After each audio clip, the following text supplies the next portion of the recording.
All right, welcome back to the Are We Home Yet podcast. Today I have the pleasure of interviewing Elizabeth. Hi, how are you? Hi, hi, hi, hi. Hi. Um, So where in the world are you? I am in The Hague in the Netherlands. Okay, how long have you lived there and why did you choose that location of all the places to live in the world? I've been here for 2 years now. I have to say that my father comes from The Hague, so I came here as a child to see my grandparents every summer Mhm. from the US. And why did we choose The Hague? Well, it's a bit of a long story. We've lived all over. I've married a Dutchman. That's a big reason why we moved back to Holland. Mhm. But The Hague, we didn't. We were kind of, because he has his own business and I make hats. It was like, where in Holland shall we live? We want to live in Holland, but where? And Amsterdam is the obvious choice, I guess, because it's the capital. We both lived there as students and like starting workers. But for kids, you get more of a garden. Although we have a tiny garden, we get more of a garden in The Hague. And I really love The Hague. And also the schools we thought were very good here. You can't really go wrong with any of the Dutch public schools. Anyway, and I felt home here because of my grandparents and my dad. And so, I live now almost around the corner from where I spent my summers.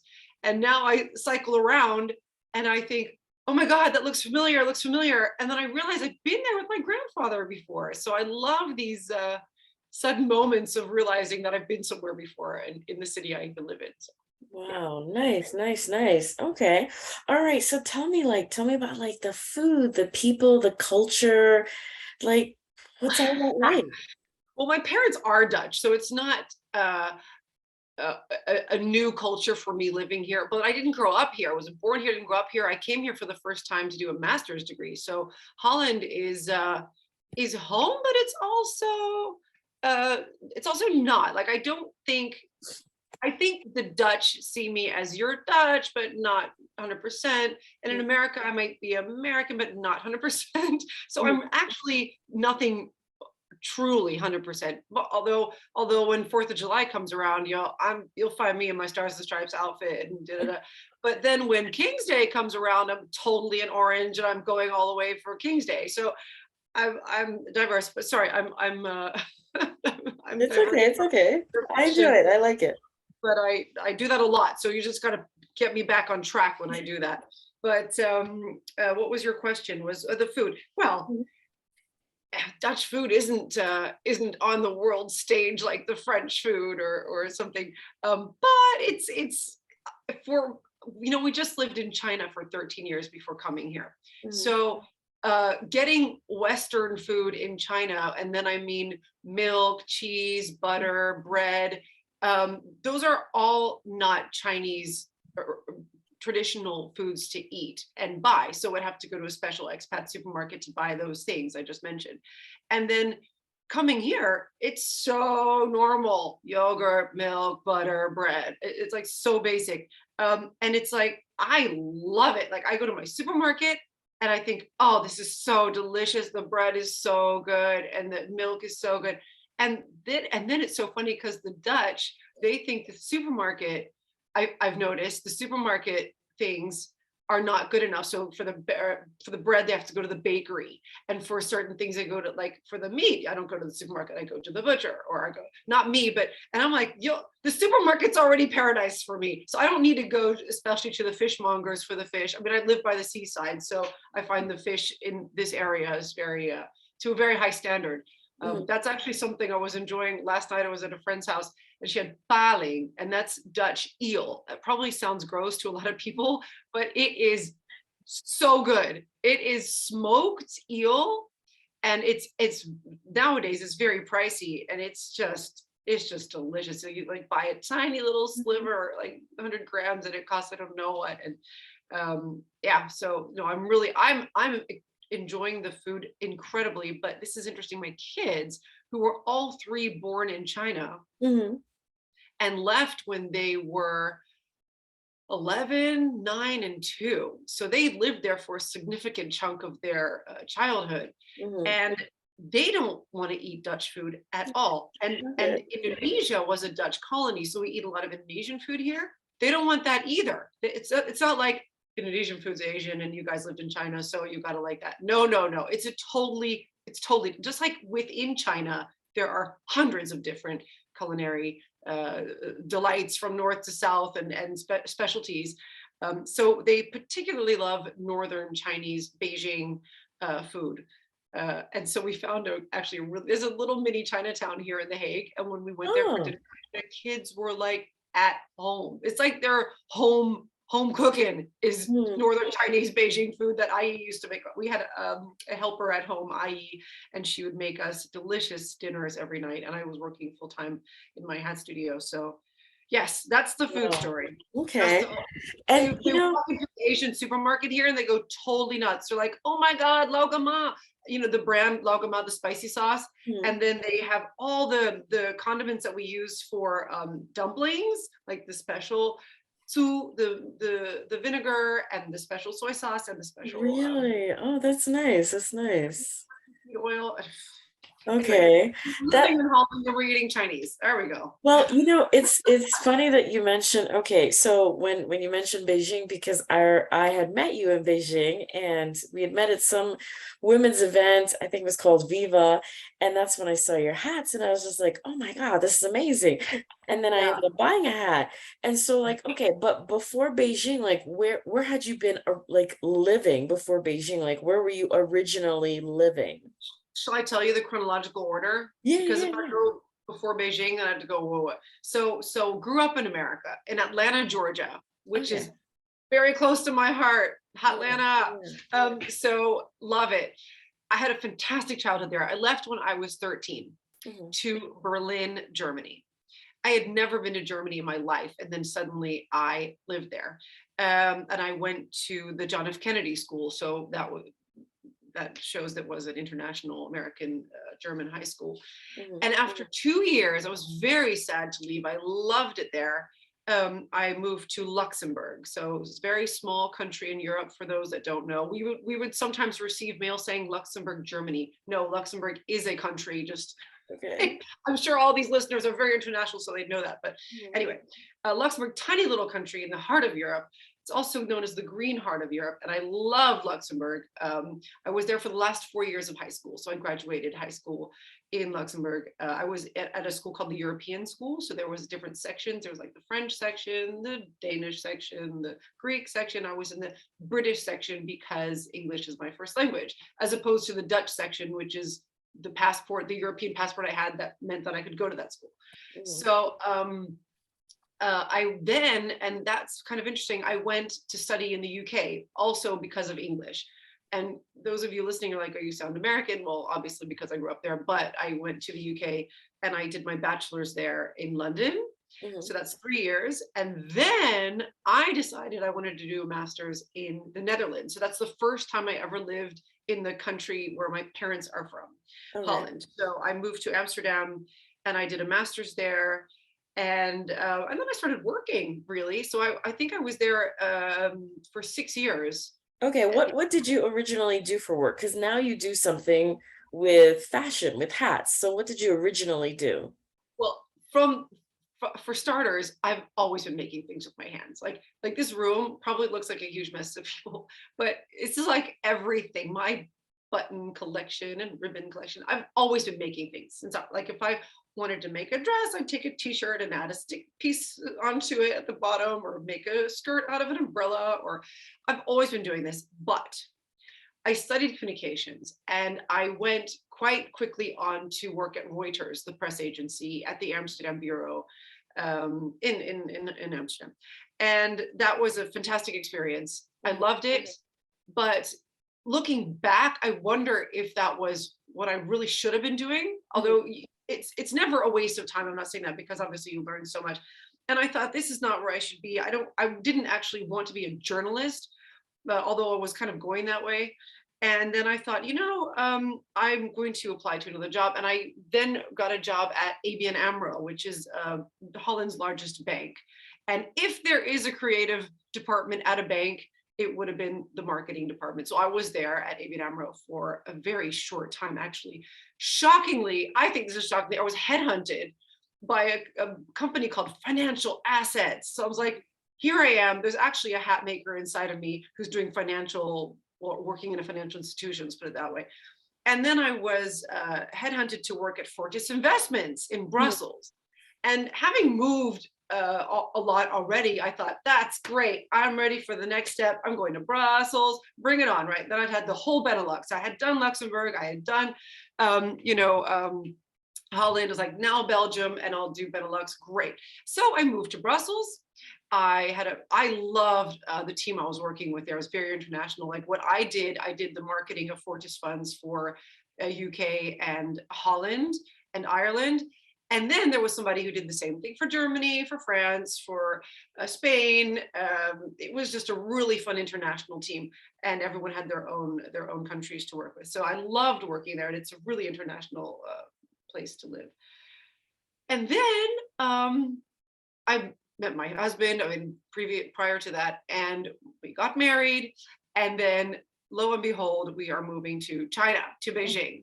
So this was the point when I thought, okay, I'm going to quit my job, obviously, because I'm going to join him to go to China. But what am I going to do when I get there? And this is before the financial downturn. So if you were working at a bank in 2007, everything was still normal. And then after that, everything kind of went downhill. So I was quite optimistic that I thought, I love working with my hands. Every day after work at the bank, I would come home and I would be knitting, sewing, drawing, doing something. And I loved it because you know what? I could see what I was making. With every stitch or loop, you could see I was creating something. And at the bank, although you're marketing a fund, it's an intangible thing. It's in the air. Like, how do you put that on paper and say, you got to buy this because it's so great because of what I'm going to tell you or show you on a paper. You can't see it or smell it or touch it. And so I really missed that. And I realized that I should follow that and just try and let's see where it goes. So I thought, I want to make something, but I'd already reached a part in my life that I don't want to go back to go to, a design school for years. So I thought, what can I do? What can I learn? I don't want to do clothes. I don't want to do shoes. I'm not into jewelry. I'm not into a lot of things. And I thought, you know what? Who makes hats? Like, I loved hats. I had later I counted, actually had 100 hats at that point. It's like staring me in the face, and I didn't think of hats. I mean, until later. But I had loads of vintage hats and loved wearing hats. And I thought, gosh, do people make hats? How do you learn that? I mean, this was maybe a little, it wasn't like so obvious that you go on YouTube and you just look at how do I make hats? This was kind of early days. So I thought, okay, I'm going to do a course in hat making. And I was looking and I thought, if I like this, I'm going to do this. And if I don't like it, I'm going to get to China and I'm going to just find a job in the financial sector where I was before. And that was my plan B. And so I was looking initially for a hat course in Brussels because that's where I was living, and I couldn't find anything. And then I looked in The Hague because that's where my husband was living. We were living separate, or we were fiancé. I don't know if we were married yet. Anyway, after we married, we went back to Brussels and The Hague. And then I didn't find anything. And then I found one in the UK, in Womburn. It's near Wolverhampton. So it was called the Womburn School of Millinery. And I thought, I quit my job at Fortis. I went there. I moved out of Brussels, sorted that whole stuff out because I had to bring everything to The Hague so that the container to China was packing everything up in The Hague. Anyway, I go off to England, do this course, and I didn't want to put too much pressure on myself. I thought, because you need to buy, you don't know if you can see all these hat molds behind me, all these wooden things. You shape, and this is actually a hat. Ooh, where am I? The red one. That's on a wooden mold right now. So I can show you. It's kind of interesting. Because you need to make the shape, you need to pull it over. You can see there's wood inside here, and this is felt. This is a hat I'm making for a client, and you pull it over and pin it. And I've already taken the pins out. So you have to invest in all these wooden things here. That I don't know, it's not a huge investment, but it was still kind of like, am I really, because you don't want to buy all this stuff if you're not going to use it.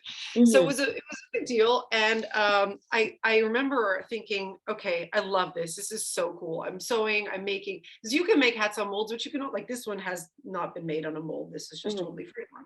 So I thought I'm going to do this. And I bought many molds and I brought them back in the plane from Wolverhampton to Holland.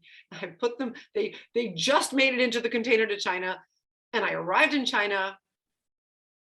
Who are you? I'm Elizabeth, the hat maker. It was like that. And I was like, oh my God, I feel weird saying that because I've only just had a course, but I just totally reinvented Yeah. myself. But if And you believe, you can achieve. That's what I constantly hear sometimes. that's right. That's right. That's right. There's another one. I can't think of it though. But anyway, so Make it till you make it. yeah, maybe. But I made a whole, I was like, okay, you know what? I need to make labels. I need to make business cards. I need to make a website. Go. Logo, hat boxes had to be made. So I did all of that. And without, well, I had taken some Chinese lessons. That's another story. But, and then I went to my Benelux Chamber of Commerce and I said, you know, I want to set up this business. What do I do? They advised me to do it in Hong Kong, which I did. And yeah, just snowballed. And then I was there for 13 years. So that's Yeah. Yeah. So then now, I mean, because one time I saw like, I you indicated like your hats were shown where like how many places like Vogue and how many different places have your hat everywhere. been showcased? I'll just show you if you can see the top there. All of these those are all my hats. Because Wow. some people are like, are those your hats? I'm like, they wouldn't be hanging on my wall if they weren't my hats. It's kind of, I can't show you the corner over there. Ooh. Wow, that's amazing. That's amazing. So, I mean, like how hard or not so hard was it to set up a business in Hong Kong? That I just wanted to show you real quick. Mhm. This was my course in the Womburn School of Millinery. I don't know if you can see that. So, like this was like a word wall, but that was in and this is me as a child wearing a hat. Anyway, I I'm wearing love a it. I hat. love it. Okay. So okay, no, that it's not hard, but you just have to go through the motions. And nowadays, I'm not sure what that would entail to do that now because it's I think it's more difficult now that I mean this was in 2007, Mhm. so like, a while ago. But yeah, and well the other well to talk, I wanted to talk a bit about the snowballing effect, and this is I think what can happen in China because you just don't know where I thought I'm going to make a hat for a client who needs a hat because her son is getting married, her daughter's getting married, or Mhm. Mhm. her husband is an ambassador, needs to present his credentials to the queen, or they're Mhm. going next after. And there's all sorts of reasons people need hats, or for Melbourne Cup, Royal Ascot, or just for a party. Mhm. So I thought I'm going to make hats and sell hats. But then it was like, oh, you know, we should do a show. I met some people at hotels, and we'd love an event here. You can use Mhm. the location. Like, okay, Yeah. okay. So and then it went completely. I do hat making workshops. I've given TED Talks. It became a sort of Mhm. entertainment. I was hired by companies to Mhm. not only give demonstrations, I've done that for universities, for schools, for the Boy Scouts of America, to the Rotary Club, to the UN, to, I don't, just Wow. a lot of talks about, but people want different talks. It's either like, we want to hear your story, or we Mhm. want to hear the history of hats. So like not promotional, some people just want to know how hats are made, and I can show that in a whole presentation, like step by step. And also, when companies hired me for events, it was hiring me to go somewhere to either give a workshop to their VVIP clients, or that's VVIP clients is something in China. It's not Mhm. VIP. So it went and for example, I would be asked to go to some kind of real estate development in southern China, in a city no one's ever heard of, with millions of people. And I guess to make their real estate opening more exciting, it's like, hey, we've got this hat designer in Beijing. you can rent the hats. I'll come down and you sort out the show, the models, and there I am, and I'm the, you know, the foreign hat maker in China. So it was a lot of fun. It was a lot of fun. And at that Yeah. stage, I had an agent even, because at that point it was like people are hiring me as a person and not buying hats. So it was kind Mhm. of crazy how that went. But I can kind of brag about it now. It was all awesome. And I got the cover of Vogue. I got to show this one. This is the 100th issue of Vogue China, shot by Mario Testino. That's my hat. That's Oh, Shuti on the cover. that's So amazing. so many awesome things happened, and I could brag about it now because I come back to Holland and it's all gone. It's all gone. It's like, who are you? We don't know who you are. I was like, oh my God, what happened? Mhm. So it's, and also Corona happened. That's also a Yeah. big, because I knew I was going to leave summer 2020. And I thought, I'm going to make sure somebody can continue with my hats when I go. And with that in mind, I set up during the time I was there, 6 joint labels I had with different shops or companies. Mhm. And I was really looking at one in particular who I had a really great collaboration with. And I said, guys, I really want you guys to take the hats over, because I can design them. At least my blue label, I could design from here and have them made in China, and they could sell them there in their shops. They had a whole bunch of shops. Mhm. And when Corona came, they were like, we're not going to take anything over. We're shutting all our shops. It was like, Yeah. no. And then I Yeah. had a few other leads, and they were same. It's like, we're not doing anything. And it was just, and even now, because I'm in touch with them now 2 years later, I'm like, how's it going, guys? They're like, yeah, we have like one flailing shop online. Like, Yeah, yeah, and I can understand that because I mean, I just left Shanghai in July. That was 2 months ago. So I just left July 5th, I think it was. Yeah, like, like 1 month after they reopened the city, then I left. And so I understand because the other day I was looking at something, because obviously I still did like a lot of Google searches about China because obviously I had lived there for 3 years. So like I still, the algorithm's still going, I guess. So I yeah, still yeah. get like, stuff that comes up in my Google News feed. And it was saying something about like, Beijing and the lockdown or something like that. And I was just like, gosh, so I can understand. Yeah, yeah, lockdowns are still happening. Yeah. I mean, I'm kind of thinking somebody might pick it up again back in Beijing and Hmm. say, yeah, let's do this hat thing. But in the meantime, I've definitely kept myself busy in the Netherlands. So the Hmm. first thing I did is I was asked to join the board of the Dutch Hat Association. So I'm on Oh, the board wow. there. Okay. And I want to show you this. We have a fantastic magazine called Hatlines. I am the editor-in-chief of Hatlines magazine. And Wow. this is the English one that comes out in English and Dutch. So that's Hmm. it's really fun. Wow, And that's really amazing. I would have never thought that there was a hat magazine, the, even though the there's first, a magazine for fishing and everything else. So I guess there should be a hat magazine. yeah, you know what? There is and there are 2 hat magazines. There's also, this is the one I'm the editor in chief of, and this, like I said, comes out in English and Dutch. But there's also this one, the Hat magazine. Hmm. And for this one, I am the Asia correspondent. So I'm writing stories on my experience as a milliner in China. So here, Wow. Wow. like, there's one, the Rise of the Hat Making Workshop in China, and it's me writing about that. So Wow, nice, nice. really, So, really so fun. let me go backwards a little bit. Okay, so you mentioned that, you went from the United States to Germany, and then after that, you guys moved to, did you say that? Okay. And then so like explain like I mean what was your family doing that, was precipitating like these various moves? My father has always worked in the steel industry. I mean, he's retired now, and they've retired back to Atlanta. So Hmm. they're Dutch citizens living in the US, and they love it there.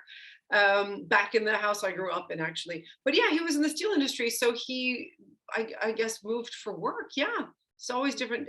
Actually, they moved even more. They also moved to Bombay while I was finishing my last year of high school in Luxembourg. So that was a bit strange. And while I was at university, they also lived in India. So I went Wow. home for the holidays to Bombay, but I can't say I really lived there. Hmm. But my parents did, and I very much enjoyed going there. That was the only bit of Asia I knew before I ever lived to China, and it's incomparable. I mean, Hmm. India and China are two completely different countries. So and culturally completely different. So yeah, that was my only reference to Asia before I moved to China. just Okay. just totally different. Yeah. And so like I mean you moved to all these different places, and even though like I mean when I met you, like your personality's still the same, it's still like bubbly and effervescent really, and it's still great. But I mean how did you make friends in all these places? Because even though like you're an extrovert, still like you still have to go and find friends. So True. how did you do that? It's true. It's true. For me, it well, I don't. It was never really hard to make friends. I guess because of my personality, or I'll do my best.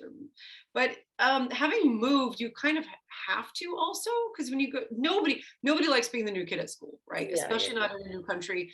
Even I don't like that. It's a Mhm. horrible, super scary experience, but I think it does make you strong, and it does, it's character building, as they say. But like, for example, my sister didn't, well, it was more difficult for her to move around like we did. And ended up going to boarding school, and I don't know, and she wasn't happy there either, I don't think. But was it difficult? In China, it was so funny. We knew, my husband and I get there, we knew all of one person, knew one guy who I knew from James from the Netherlands. And I think it just went from there. Mhm. James, as I know him, and then my husband had all his colleagues from work because he went for his job. So then they invited us over, and then it just kind of rolled. And it does help if you walk around with the. I mean, this is kind of a small, not as obvious hat, but I have some pretty crazy hats. Mhm. And then people are like, and this is also what's great about, I think, the Chinese in general. They'll just look at you and say, "Oh, that you're wearing a hat," or even not even necessarily a compliment. It doesn't have to be, "Oh, that's a beautiful hat." Just like, "Wow, you're wearing a hat," or, "Oh, or, you're really tall," or whatever. I mean, I'm not very tall, but sometimes if I wear really high heels, it'd be Mhm. tall. Mhm. But you'll just say something. Whereas maybe in the West, you wouldn't just go up to somebody and say Yeah. something so Mhm. easily. Like, Yeah. maybe like, those are awesome shoes, or I don't know. Um but yeah, so but friends, I mean, okay, let's say contacts, and when you're wearing a hat, it also attracts attention, like, "Ooh," and then I say, "I made it." And then you open this whole thing from, "Wait, really? Oh, that's interesting. Tell me about that." And then it's at a lot of these events I would go to in China, how it all started was, you'd go to the opening of this, the opening of that, the new stores. Was the new Jimmy Choo store, the new Dolce & Gabbana store opened up. There was a amazing Armani show. So I don't know how I think James, my one and only contact, he was like Mr. Social Beijing, and Mhm. got me on this party list. And from that moment, I went to everything with an outfit and a matching hat. And of course, I met Vogue, Bazaar, everybody there. And before I knew it, people were just, and at the beginning, I had my studio at home, and they were just knocking on my door out of the blue, using hats for photo shoots. So that's also something that, Gosh, that's nice. That's nice. yeah, Okay, okay. Yeah, and plus obviously, like I said, we met at Viva, and that was like a great women's organization yeah, to like connect women. I mean, it's amazing because like I met a really, really good Chinese friend there. Yeah, I don't think if I had gone there, I would have. mhm, And so yeah. So yeah, okay.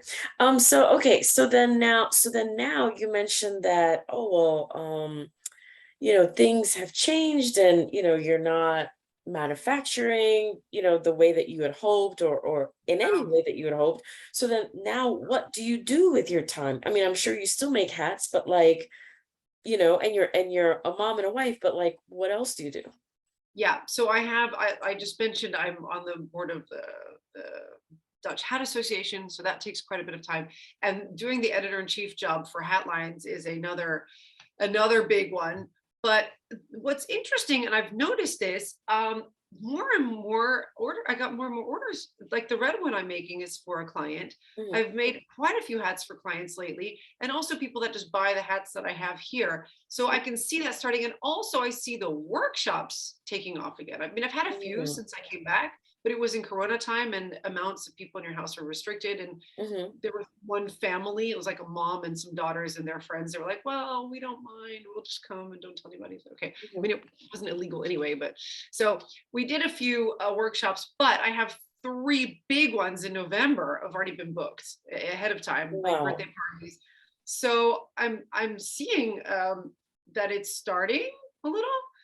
And besides that, I started a job at a museum merchandise store. So Mhm. that's super fun because I thought everything comes together. It's design stuff and they're beautiful images. If you think of Rembrandt or Van Gogh or who do we have? Da Vinci, even Miffy. Miffy's Dutch. Dick Bruna, but there's a lot of fun cultural in there, and the products are fun. So I'm working with this company in Delft, Mhm. and they sell their products already to the Louvre, the Rijksmuseum, the Prado in Madrid, the Cleveland Museum in America. So they have a huge database of clients. And who doesn't love a gift shop? Museum Yeah. gift shop. I'm like, I Yeah. love museum gift shops. Mhm. So much fun stuff in there. So I'm really happy to work with them now.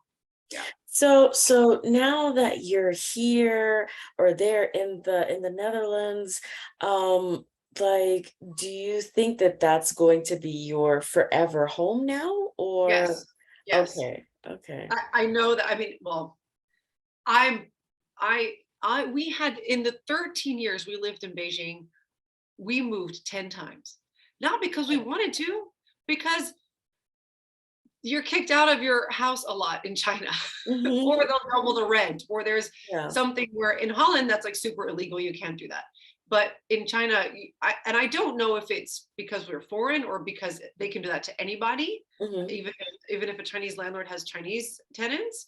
But you can just be kicked out, even if you have a contract. It doesn't Mhm. matter. It's like Mhm. you're in my house, I want to sell it, get out. And Mhm. it's like, well, I just had a baby, or I don't care, you have to go. So I Mhm. mean, not that it always went like that. One house we had a pipe burst and it flooded, and the whole floor got screwed up, so we had to, and it started molding, so we had to get out of there. So there was it's a number of reasons, not always negative, but some not so great experiences in China, and alternatively some fantastic experiences in China. So Mhm. but we moved a lot, and when we came here, we like bought this big grown-up house for the first time. Like, we came from a 2-bedroom apartment in Beijing, and the kids, my 2 eldest, they only knew that they shared a room their whole life. And then we come here and they have their own room. We bought this house online without having seen it in real. Because I was, Wow. I'm sorry, my husband was still in Beijing, and I was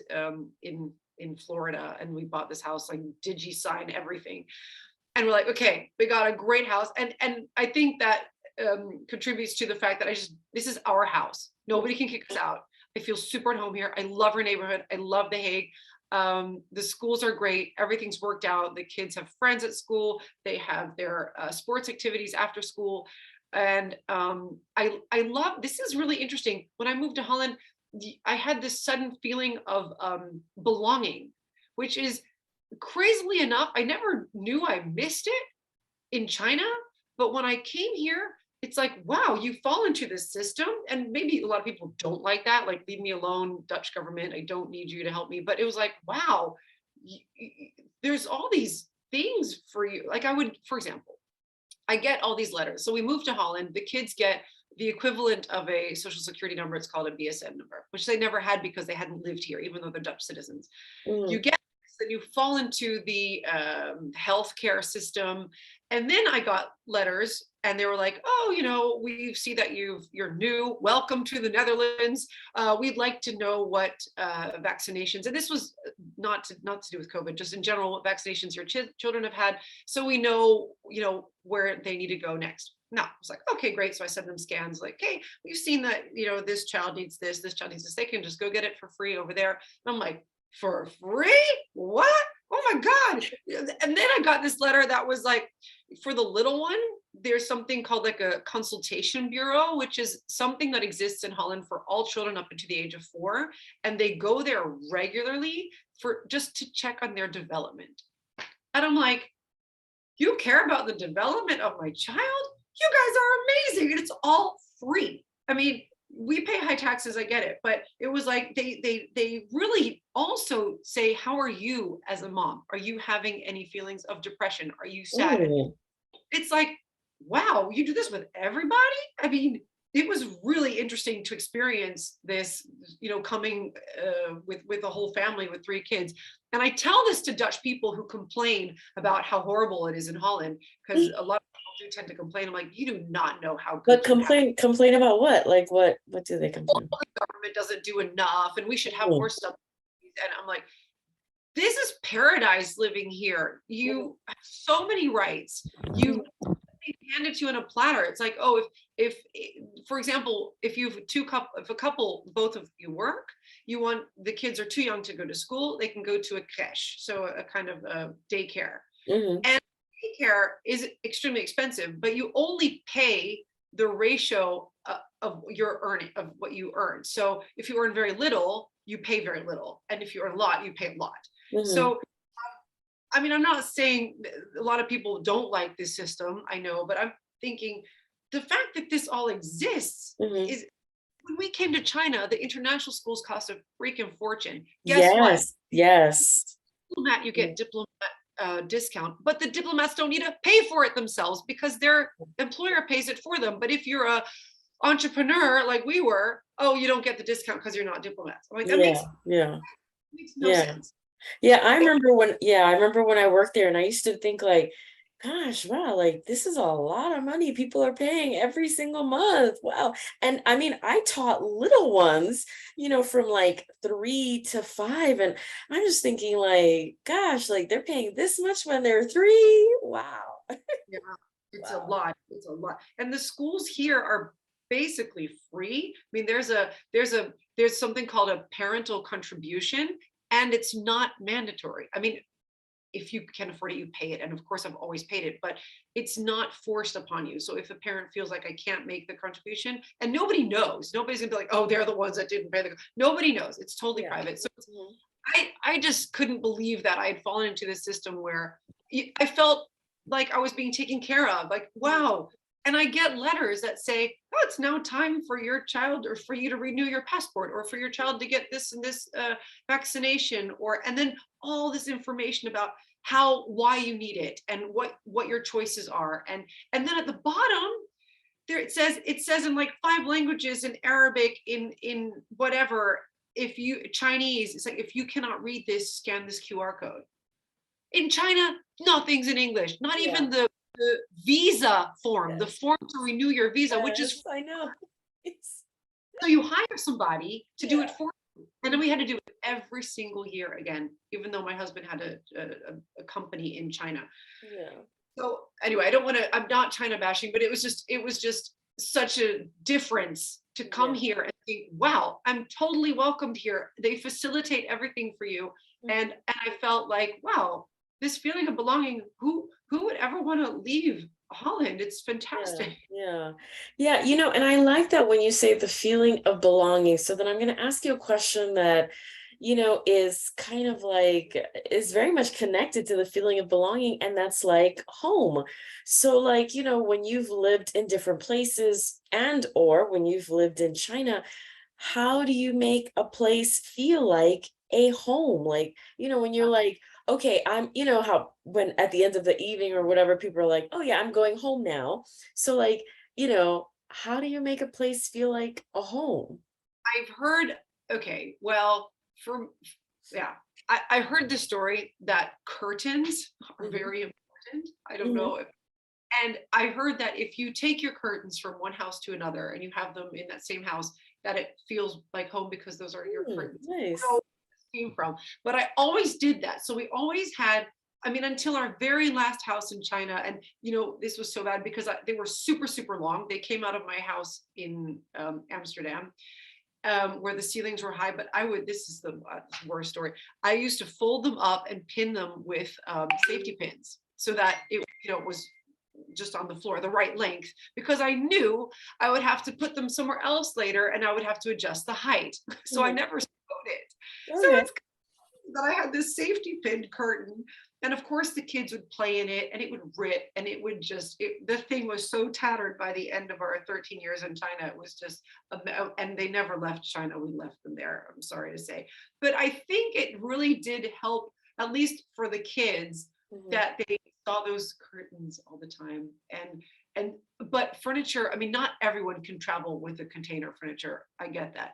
But that also makes a big difference. And I didn't think the kids really cared until we had this one piece of furniture that we had in all our houses, and it's here now.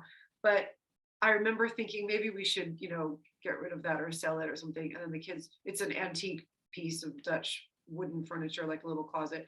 And the kids suddenly said, "No, I love that thing." And I was like, "You do? Really?" Because they used to play under it. And there's this little thing they used to play with their cars. And I was like, I used to hide under there. It's like, I didn't know you were so attached to it. And so it goes to show that they do form an attachment to your furniture or the curtains or whatever. But I think that makes things homely, to answer your question. Yeah, I agree. There's several things that, I feel like, from each place. So like, from America, I brought some books, and photos, obviously. And from China, I brought several things like I bought in different shops, like, things that like had to deal with like pandas. Like I went to a what's it called? The Propaganda Arts Museum. Have you ever been there in Shanghai? No, not that I've been to other museums, but not that one. Yeah, No. it's an amazing place. I met the owner, and it's the Propaganda Poster Arts Center. And yeah, there's all this, propaganda on all these posters. It's unbelievable, honestly. Like you really do see like a, a lot of history that maybe you might not have like known about. But anyway, so if you speak to the owner. But anyway, so I bought some things from there, and then I had this one parent buy me this really wonderful porcelain tea set, with like, and so I still have that. So like each thing now, and I guess, here in Colombia, I'm sure like I'll collect new things. But yeah, I agree. It's something from each place. It makes it feel nice. Yeah, definitely. Okay, so then so speaking of your children, like, and you grew up in various places, but your children really grew up in China. Like, I mean, what was the difference in like your childhood compared to like you raising them you raising them in China? Like, what were the differences or if similarities that you saw? Yeah. It's so different because it was a totally different time. I mean, I didn't grow up with internet or mobile phones, and they do. Mm-hmm. I mean, for me though, Atlanta was a constant until 13. So Mm-hmm. that I didn't know I was going to have this traveling life. I mean, maybe unlike most of the kids at school, I was going to Europe every summer. That was already a little different because I went to my grandparents here in The Hague, like I said at the beginning. But I had no idea we were going to move to Germany and all that. I actually thought it quite exciting. But for the kids, I think we made it pretty clear we were going to leave summer 2020 because that was our plan for a while. But they also came to Holland every so often and to the States to see my parents, so that both grandparents they would see. I'm just trying to think of what. Yeah, I guess we both had that constant to a certain age, but for the two youngest ones, less. But they know now that we are here and we're not leaving. So this is your room, this is your school, this is your neighborhood. And I try to make that very clear. Like we have a neighbor boy out back, and he's the exact same age as my son. So our gardens, touch each other at the back because we're all townhouses here. And I'm like, and so they're not really enemies, but they're not friends because they go to different schools. Mm-hmm. And I'm like, come on, we're not moving. He's not moving. You guys are like, your windows of your bedrooms, they look out at each other. You're going to be there for the next, how many years are you still at home? 7 years. So you might as well make friends. So I do try to make it clear that that we're staying here. And I'm just trying to think of what the similarities or differences. I mean, their life in China was so different. I mean, in the first case, because you're living in a country where Chinese are visibly different from you, and so they're always different. And then they have, oftentimes they were the only child that looked slightly different than everybody else in their class pictures. And also very Chinese is that they would say, "Oh, 你很漂亮." Like they think it's so beautiful. Like I've got these blonde, blue-eyed kids, and I was like, people wouldn't do that here in Holland because they all like that. So I don't, and I heard we would talk about as parents, like, you don't want your kids to be brought up thinking, "I'm so beautiful, I'm so great, I'm so special," because you don't, they're gonna get too big-headed with this. But also, well, yeah, culturally, the Chinese food, we had a helper at home. IE was there. We don't have that here. Yeah, I mean, their lives are totally different than my life here. They want to go back. They love it. Yeah. Okay. And so tell me, like, so what were the struggles and joys of being an expat? So living in different places, like, yeah, what have been the struggles and joys? Oh, language struggle. Briefly getting used to new currencies. I mean, I'm talking about not just China, but always when you're 13 and suddenly you have to deal with the Deutschmark, and I'm like, what is that? And how much is that worth? And then suddenly we had Luxembourgish francs, and then you go out with 500 francs. It's like, whoa, it sounds like so much, but of course it's worth less. So yeah, struggles again, making new friends, finding your spot in a new school, in a new class is always tough. But I find later it's less tough. I found this is actually, I wonder if you had this in China, when I would just walk down the street, like with the stroller or whatever, and I would see another foreigner, we would just smile at each other, because it's like, Yeah. hey, we're in the same boat here. We're both foreigners in China. And it was kind of funny how you'd have some kind of connection. It's so interesting how you can make friends like this when you're abroad, and then, well, I think home is also okay, but yeah, maybe easier that way. Yeah. And it is fascinating how, yeah, I mean, you can click, but yeah, I mean, I guess, because it's funny, because when I lived in, America, I only spent time with Americans, but then, now when I've moved abroad, I've spent time with so many different types of foreigners. Like the other day here in Colombia, a woman, she posted, "Hey, there's a film festival going on in the city of Harding." And she's like, "Anyone want to come?" And I'm like, "Oh, sure, I want to come." And so then we met up to, like, just like connect before we actually went on our trip together. And she's Russian. And, gosh, it's amazing how much we hit it off. And so we went on a trip and we stayed in the same room and we stayed up and we talked so much. And then we came back and, we still keep in touch. We still talk.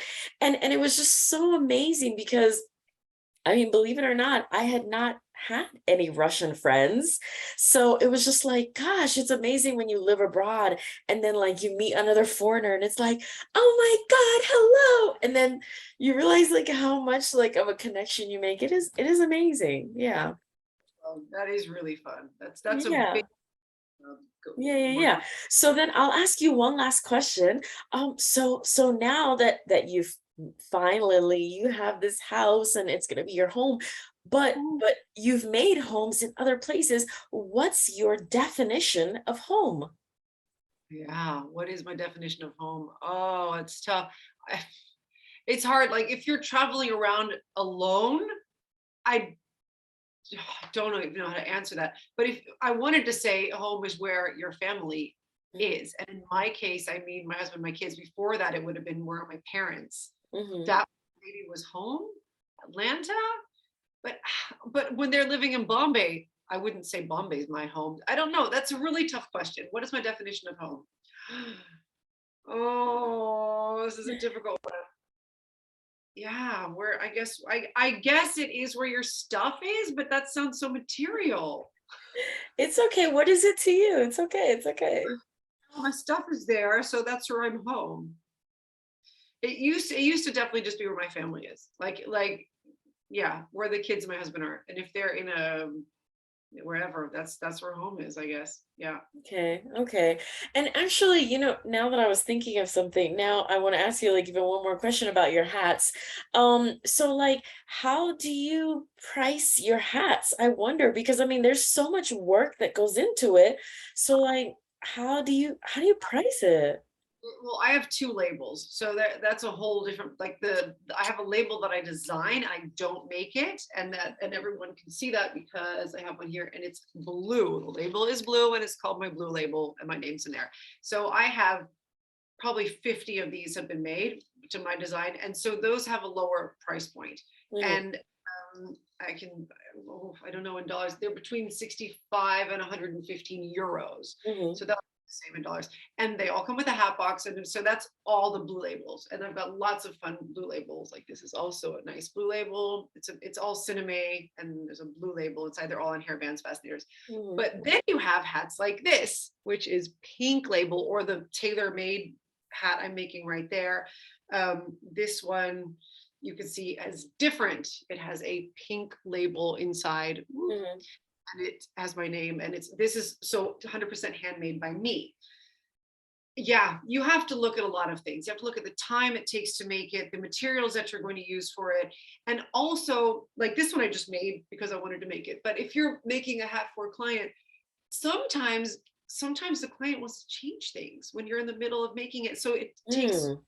super long. I even had a client in China who had a whole outfit ready for Melbourne Cup, and then her theme changed, and I had to change the hat. It's like I basically had to start over, make another Wow. hat. And so I was like, this is going to change the price. And she's like, I realize people do realize that, but yeah, it's a lot. It's time. A lot of time is put into it, pricing, and also yeah, in China, my agent was saying, "Oh, Elizabeth, you're hat queen. You just need to keep putting your prices up because of your image and the Vogue and stuff like that."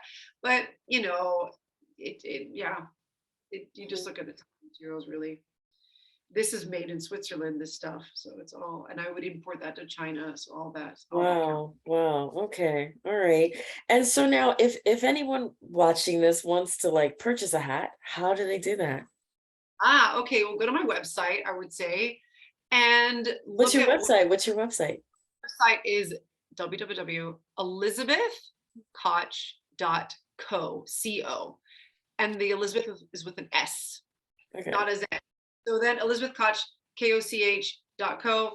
And also you can contact me through Instagram. My hashtag is Elizabeth Koch Millinery. A milliner is a hat maker. Millinery is the place where you make hats. And actually, a milliner makes women's hats. A hatter makes men's hats. That's another little piece of information I Oh, never knew. okay. Like the Mad Hatter and Alice in Wonderland makes men's hats. So go to my website, send me an email, contact me, or WhatsApp. I think everything's on my website, the details. And wherever you are in the world, I can send it to you. You can send me pictures of your dress or outfit, and I can send you options that match, make changes to it, whatever. Okay, nice, nice, nice. Okay, well, with that, I'm going to say thank you so much, Elizabeth, for taking the time to be interviewed by me on this podcast. Are We Home Yet? Where I talk to expats around the world and find out, what's it like living abroad, the struggles, the joys, what does home mean? How do you make a home? All that stuff. So, anyway, I hope you have a great day, and all of our listeners, hope you have a great day too. Bye. Bye bye.